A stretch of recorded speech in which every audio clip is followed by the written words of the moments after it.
In the ancient kingdom of Avernia, silence ruled the grand hall where King Aldrich III sat upon his golden throne. His crown, once a symbol of unstoppable power, now felt heavy upon his aging head. Deep lines marked his face, lines carved by decades of war, betrayal, and victory. His silver hair reflected the torchlight, reminding everyone that even the strongest kings could not escape time. For 40 long years, Aldrich ruled with wisdom and fear combined. Kingdoms bowed before his banners, and enemies trembled at the mention of his name. But now, his hands trembled not from battle, but from age. The king knew his end was near, and the greatest war of his life had not yet begun, the war for succession.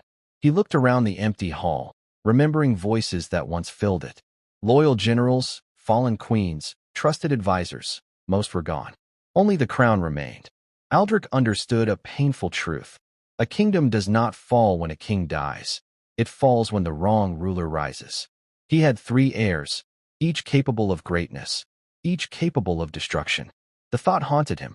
Blood alone could not decide the future of Avernia. Strength without wisdom would destroy it. Intelligence without honor would poison it. That night, King Aldrich made a decision that would change history forever. He would not choose a successor. He would test them, because a true ruler is revealed not by words, but by choices made under pressure. As candles burned low, Aldrich whispered to the shadows, "May the crown choose wisely, even if my children cannot." The palace hall stood tall and silent as the 3 royal heirs faced destiny side by side. Though bound by blood, their hearts beat with different desires. Prince Roderick stood first, tall, broad-shouldered, wearing armor polished by countless battles. His eyes burned with confidence, the confidence of a man who believed strength alone could rule the world. Soldiers loved him because he fought beside them. But pride walked closely at his side, unseen yet dangerous. Next stood Prince Lucien. Draped in dark, elegant robes, he appeared calm, almost emotionless. While others spoke, Lucien observed. While others planned, Lucien calculated. His weapon was not steel, it was patience.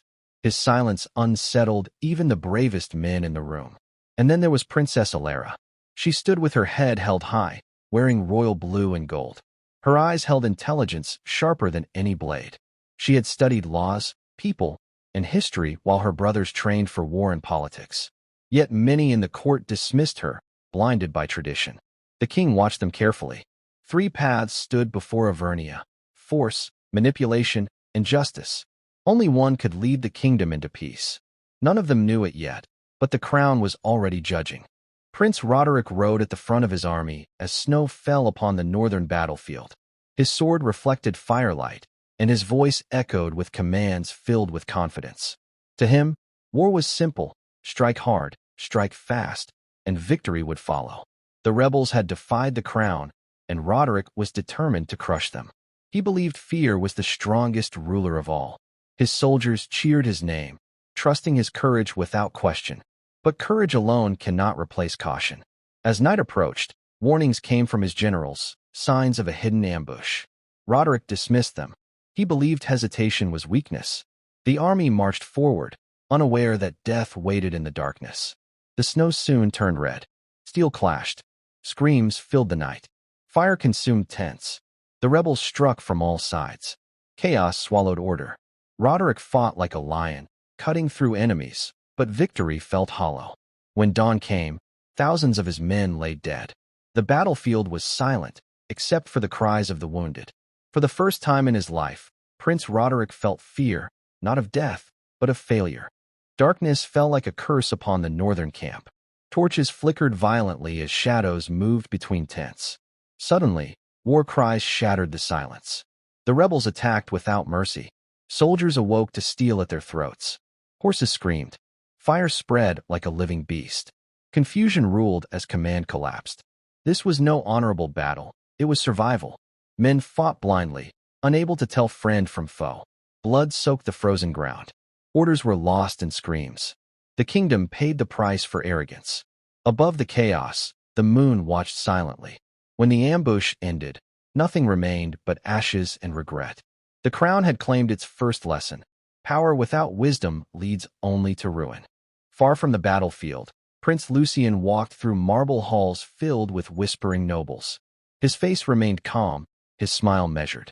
Kings argued loudly around him, unaware that the real battle was already over. Lucien listened. He studied weakness, fear, and greed. One by one, advisors turned into allies. Promises were made, secrets exchanged.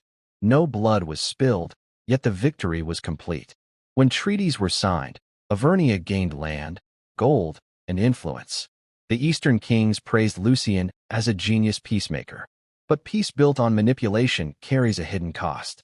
Lucien returned home celebrated, but ambition burned within him. He no longer wished to serve the crown. He wanted to own it. In the capital, Princess Alara sat at the council table, surrounded by scrolls and candlelight. Chaos ruled the city, but her voice remained steady. She listened to the poor. She judged the corrupt. She ruled not with fear, but fairness. Corrupt nobles lost titles. Grain stores opened for the hungry. Taxes were lowered. For the first time, the people felt seen. They did not call her princess anymore.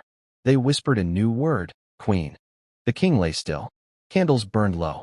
The crown rested beside him. King Aldrich III was gone. With his final breath, the balance of the kingdom shattered. The war for the throne had begun. Steel echoed in the palace halls as soldiers surrounded the throne. Lucien stepped forward, confident, reaching for power. Betrayal wore a calm face. But destiny had other plans. The city rose as one. Merchants, guards, soldiers, standing behind Alara. Not for blood, for justice. Golden light filled the cathedral as the crown touched Alara's head. A new era began, not ruled by fear, but by wisdom.